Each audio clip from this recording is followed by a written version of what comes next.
দেখা যায় হয়তোবা কাপড়ের বিজনেস, পার্লার বা কসমেটিক্সে আগ্রহ থাকে, সেই জায়গা থেকে আপনার আগ্রহটা একটু ভিন্ন, ভাতের বা খাবারের যে বিষয় অর্গানিক ফুড বলতে যদি আছে।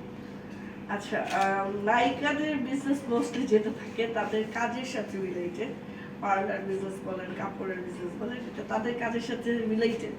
কিন্তু নায়িকাদের কিন্তু আসলে সবচেয়ে বড় কাজের সাথে রিলেটেড বিষয় হচ্ছে ফুড। কারণ আমাদের যদি ফুড ঠিক না থাকে, আমাদের ফিটনেস ঠিক থাকবে না। এবং একজন আর্টিস্ট বলেন বা পারফর্মার বলেন, তার ফিটনেস ডিপেন্ড করে প্রথমত খাবার টেবিলে। তো এই কারণে আমাদের এই ভাবনা, আর ভাবনাটা বেসিক্যালি হাসানের।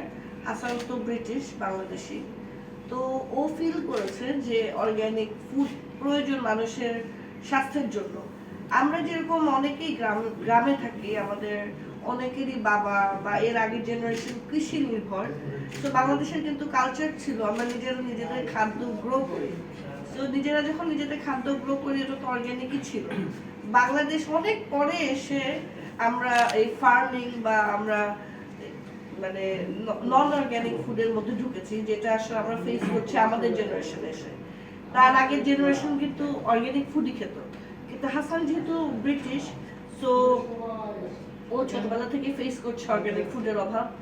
এবং এবং সন্দীপ ভাই এবং এই কারণেই হয়তো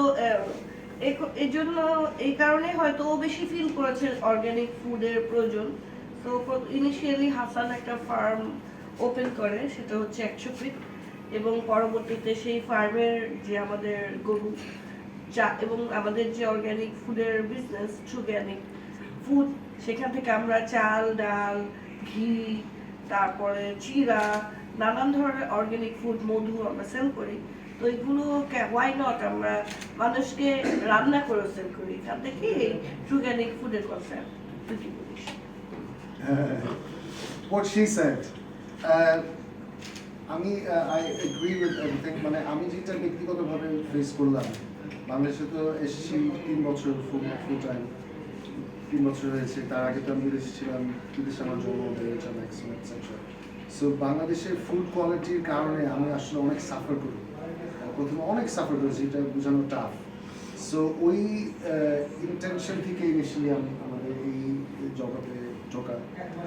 কারণ ফুডটা তো খুবই ফান্ডামেন্টাল একটা জিনিস। এক, দ্বিতীয়ত হচ্ছে আমার ব্যক্তিগতভাবে দ্বিতীয়ত হচ্ছে আমি একজন নেচার লাভার। নেচারের প্রতি আমার একটা হিউজ অবসেশন এবং নাও পেশা। সো আমি যেটা সবসময় বলি, নেচার, আমরা যেটা সাধারণত ভাবি, যখন কমনলি চিন্তা করি, আমরা মনে করি মানুষ এক সাইডে, নেচার আরেক সাইডে, নেচার থেকে আমরা সামহাউ ডিট্যাচড।